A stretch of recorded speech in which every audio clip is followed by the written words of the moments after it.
Welcome to Education Matters, presented by the Public School Forum of North Carolina. I'm your host, Mary Ann Wolf.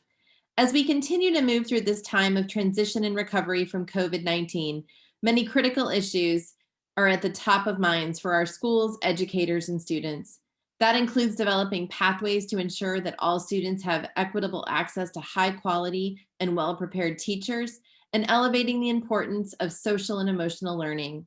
It also includes identifying and investing in early childhood education so that our children are ready to reach critical milestones as they enter kindergarten. Many of these issues align closely with the goals set forth in the Leandro Comprehensive Remedial Plan that has been submitted to Judge David Lee. And today and next week, we'll talk about that plan and what is needed for the success of students across our state in this two-part series.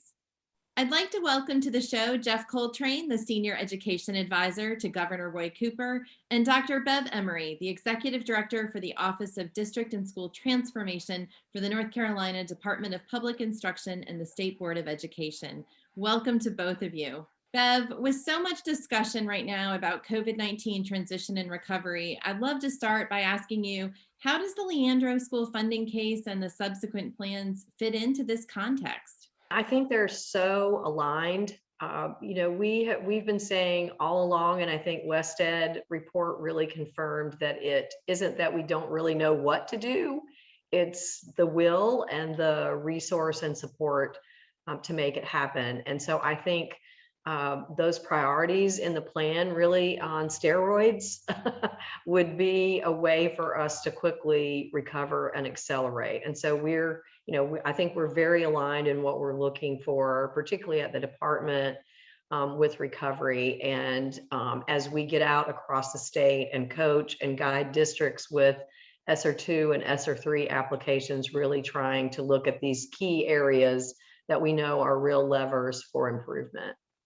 And the ESSER funding, Bev, just to make sure everyone knows, is the federal funding that's coming down to the state to go to the districts. Is that correct?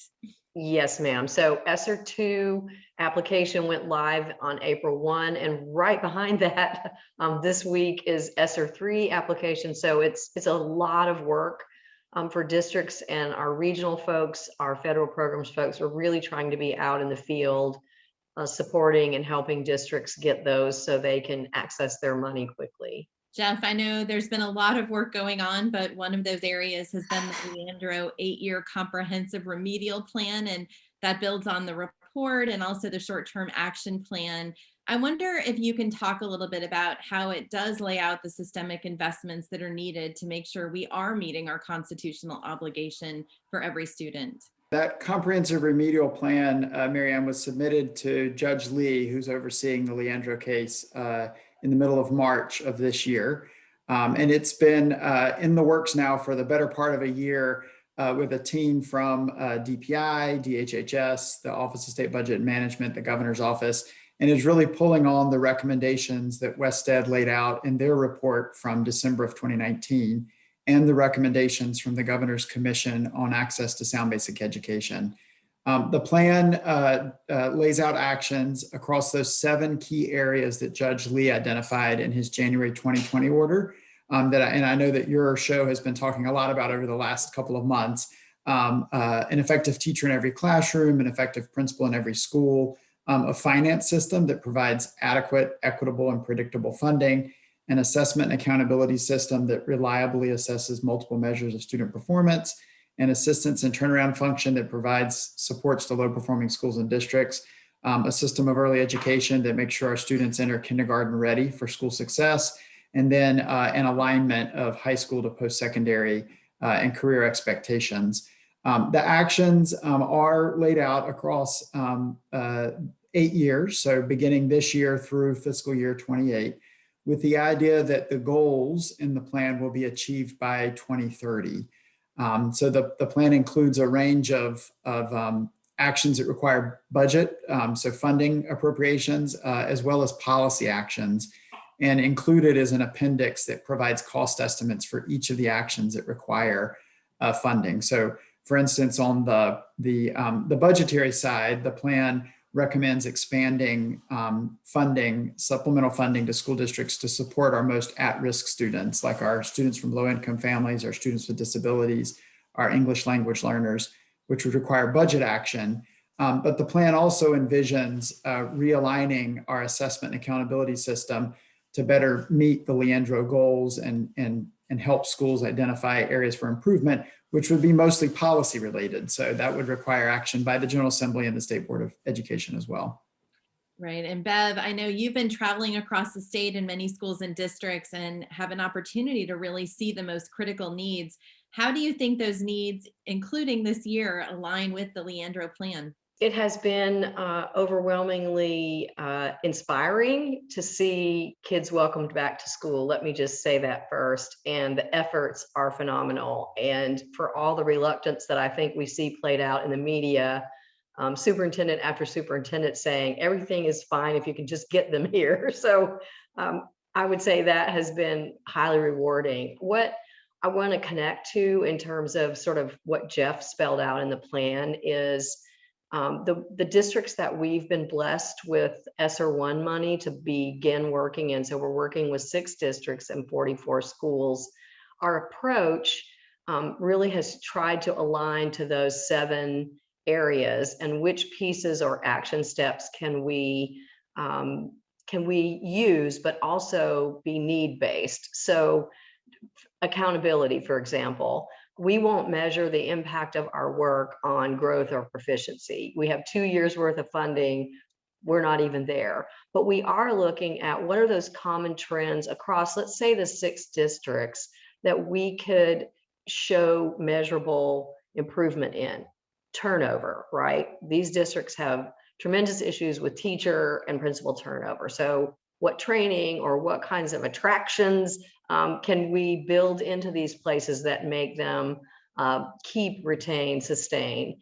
And we're really creating our indicators based on common needs across these schools and districts. So we're starting sort of blind, if that makes sense. But in the end, we know we'll have some common indicators. And our goal in that is to really support the work. You know, this is all really connected. So superintendent just launched Operation Polaris, and one of those work groups is accountability. So there is great commitment to sort of looking at this differently and in a multifaceted way, much like defined in West Ed. And then what we're doing is sort of piloting or experimenting with, can you really demonstrate measurable outcome in an area like teacher turnover, and draw that back to improve student outcomes. So a mouthful, but you know, our coaching and guidance and training and development is really aligned to those 7 areas. And of course, we're not hitting all of them in every place, but based on their need, really trying to use 2 years of funding to demonstrate that there are ways we can make improvements that are tied to some measures. Thank you. And Jeff, I know last month the governor released his recommended budget for 21-22, which certainly plays a role in all of this. Would you share a little bit more about the areas identified in the governor's budget for pre-K-12 education? So specifically around Leandro, the governor is committed to pursuing the policy and programmatic changes outlined in the Comprehensive Remedial Plan, and to making sure that the state and our school districts have the resources necessary to achieve those actions, not just over the next 2 years of the plan, but over the next 8 years as well. So in his recommended budget proposal for the next biennium, he's proposed nearly $600 million in additional funding for pre-K-12 education, and a little over $1 billion for the next fiscal year for 22-23 to improve things like teacher quality and support, provide additional resources for students, who are most at risk and have the greatest need, increasing budgetary flexibility for our local education agencies, which is another key area that both our superintendents have outlined, as well as West Ed, that they need to be able to better meet the needs of their students, ensure students are career and college ready, and then of course to strengthen our early education and supports. Specifically in some key areas that are outlined in the Comprehensive Remedial Plan, and of course we're in the West Ed and the Commission's recommendations. The governor's proposing over the next 2 years an additional $80 million to help hire more school nurses, psychologists, social workers, and counselors, which we know are critical positions in supporting the mental and physical health needs of our students. He's proposing a 10% increase in salary for our educators, and then bringing our non-certified staff up to a $15 per hour minimum wage. He's proposing $230 million over the 2 years to expand funding for children with disabilities, English language learners, low-income students. And we know from what we've heard in districts that those students are likely to be the ones who have been most impacted by COVID and the time away from in-person learning. So not only will this funding begin to lay the foundation for building a more equitable education system over the long term, but will also play a role in helping those students to recover from COVID, as well as $78 million in new investment for our early childhood NC pre-K, including additional slots in the second year of the biennium, and then beginning to increase what's called the reimbursement rate for NC pre-K. We know a number of local counties have not been able to take advantage of expanding pre-K because of the required match. And so trying to make it much more equitable for them to be able to expand so that they can serve more students over the long term. If we are back here on Ed Matters a year from now, what do we hope we can say about our schools, our students, and Leandro? I hope we'll be looking back on this spring as really a period of collaboration as we see the coming together of our sectors of state government around helping to achieve the plan that's been outlined. And I think being able to say that we got a good start on what's going to be needed over the next 8 years will be great. Thank you both so much for being here and for lifting up these critical issues. There is so much to think about, but I'm grateful that both of you are out there working on this every day and helping to guide us. And after the break, we will be joined by Dr. Tony Jackson and Brad Wilson. Education Matters is brought to you each week in part by Town Bank, serving others, enriching lives. Joining us now are Dr. Anthony Jackson, the Superintendent of Vance County Schools, and Brad Wilson, the Chair of the Leandro Commission and former CEO of Blue Cross Blue Shield North Carolina. Thank you both so much for being here today. Thank you for the opportunity. Good to be here. Well, we have a lot to talk about. And Tony, as we look back at the year our schools and students have had with the pandemic, how is the Leandro case and the recent comprehensive plan submitted to the court relevant to Vance County schools? Well, I think just as it always has been, I think the focus on ensuring adequacy of resources to help communities such as ours realize their hopes and dreams is always a good conversation. And so Leandro, in our opinion, has always been that exercise of matching our needs with available resources and opportunities for our students. So the conversation right now is truly about helping us take where we are, understanding the impact of the pandemic and not allowing it in any way to slow our progress, but using it as an opportunity for us to think differently, to think critically, and to reimagine what education can be in the context of recognizing that there's this larger conversation about meeting every single need of our children in the best way that we possibly can with the resources that we have. Brad, as the chair of the Leandro Commission, how do you view the current status of the Leandro case and what needs to happen in the months and years ahead? Well, that goes right to the heart of the matter. And before I respond, I want to thank Tony and all of his colleagues across the state for the leadership they provide every day with their teams of people. Well, the work of the Leandro Commission is essentially complete. The report has been filed. And so the recommendations are now clear to the public and for their consumption. Likewise, with the report from West Ed, who served the court as a consultant. So now the hard work begins. To your question, now the public understanding, education, debate, and then moving into the policy arena with the General Assembly, the governor's budget. Now the state is in a position to make decisions about how to make the Leandro recommendations, the West Ed recommendations, and the court order alive.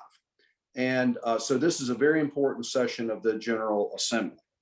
I hope everyone in North Carolina is watching and learning about the component parts, because one point that we all need to remember, this is a journey.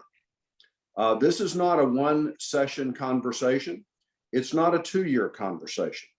All of the recommendations are multi-year and they're sequenced so that in order to optimize some of the recommendations, certain things need to be done first and funded first, and of course done well so that we can use the building blocks of the rest of the plan in the years ahead. I would urge all of us to think about Leandro in two ways. First of all, there's a moral imperative that one generation owes the other to provide the most education possible so that we can continue our democracy and people can live productive and vibrant lives. But we should also remember that the North Carolina Constitution requires access to a high quality education. And now it is our obligation, legal obligation, to see to it that we do provide that access to a sound and basic education.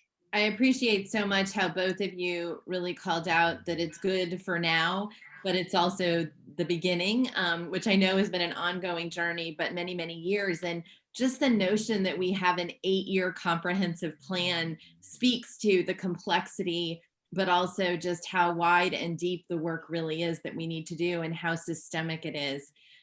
Tony, I'd love to ask you to build a little bit more on this idea of this 8-year comprehensive plan that does provide a path forward. And Brad, I so appreciate your description of that there is an order in how we really optimize and maximize the work that we're doing.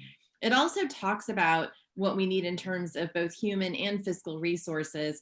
So Tony, what would the implementation of these action steps mean for students in Vance County as one of the original Leandro districts? It would mean that we continue the intentional work of meeting the needs of not only our students, but our communities every single day. And I really do want to, I think, jump off on the piece of the moral imperative. I think it was Dr. King who talked about the urgency of now, and that we can't continue to kick the can down the road. 8 years is a long time. In the school world, that's a generation. And we have to recognize that while we understand the need for there to be this orderly process, there is an urgency because for every day that we wait, we miss kids. And every day that we wait, we hold a community back. I believe that our communities are ready.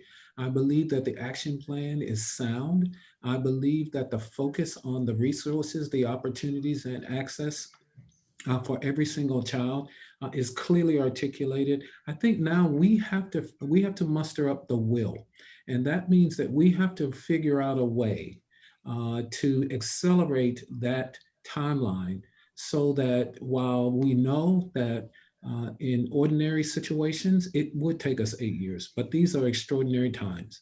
The pandemic has pushed us into a place where we recognize, and it has exposed those cracks that help us recognize how fragile we can be, how fragile our economy is when we have a generation of kids who are not educated well, how fragile our systems are when we have those who depend on it heavily. So it's to our benefit to accelerate the timeline, to push as hard as we can, and to ensure that every single child is educated to the highest level according to this action plan, with the best teachers, the best leaders, the access to the most to the best available resources, and a commitment to ensuring that they get what they need at the time that they need it. So I think the entire comprehensive plan is an excellent tool. It's aspirational right now until those policy decisions are made. So it helps us kind of frame where we're going. But in reality, I don't want us to miss the urgency of the moment. I think that we have an opportunity right now that COVID has exposed for us, that if we wait a lot longer, we're going to miss probably the best opportunity in the world to absolutely fundamentally reimagine what schools can be. There's so much to think about and process there, but this moral imperative that you both speak of, and also just the opportunity before us, and that our state has really, set themselves in a positive position in terms of financial resources. And, we credit that we're in that position. It's wonderful that that's where we are. And we didn't know that actually a few months ago even. And so looking ahead, Brad, I'd love to get your perspective, both from your role with the Leandro Commission, but also your previous role leading Blue Cross Blue Shield North Carolina for nearly a decade. As a business leader, why does the Leandro Plan and its recommended investments make sense for North Carolina? Well, if you think about it in its broadest terms, and if you want to put it in the context of the business question, if you will, that's the workforce of tomorrow. That's the leadership of our state for tomorrow, all of which coming together is extraordinarily important, not only just for business and economic development, but again, for a vibrant, healthy, and progressive moving forward society. And so for any business leader who is thinking about the needs of their business, be it large or small, investment in public education or education in general, but in this context, public education in particular, and assuring that it is at the highest quality with the broadest access to the future generation is in your self-interest, so that you have the employee pipeline and the leadership pipeline necessary to continue to drive the North Carolina economy forward in every dimension. And I think that Tony alluded to where we should focus. I mean, it's extraordinarily important that we not only think about the future, but the now. So for just one example, the talent pipeline for educational professionals, whether it be teachers, administrators, school nurses, counselors, all the assets human assets that come together to provide a rich educational environment for our students. Those people don't appear overnight. It takes years and months of dedicated learning and retraining and professional development for those people to move into the educational environment and begin to positively impact the lives of our students. So yes, we must begin immediately to attract and retain those who would be committed to enriching the lives of our students across the state through their dedication to public education. So there's plenty of opportunity here. And again, I think that's why it's so important that the public pay attention, educate, advocate, learn, understand what the component parts are and how they will impact lives into both now and into the future. Well, thank you both so much for sharing today. I am also optimistic and hopeful in that when we talk about the issues and we talk about what we need to do, we again and again hear these common themes and we know we can do them. They're just going to take back to, I think what Tony said, is the will to really carry this through. So thank you both for joining us today and being here. Thank you. Thank you. And after the break, this week's final word. During the past many weeks on Education Matters, our regular viewers may have noticed that we've sought to highlight important policy areas that serve as the building blocks for a high-quality educational experience for all. From revising school finance and accountability systems to developing robust initiatives around teacher and principal recruitment and retention, the long-term Leandro Comprehensive Remedial Plan offers strong directives in these areas. And many stakeholders have come on our show to explain how to turn these ideas into action. Next week, we will continue this discussion about what our schools need to ensure that each of our students has access to a high-quality, sound basic education. Thank you for taking time with us to learn and think about education. That's all for today, and we'll see you next week for the second part of the Leandro series.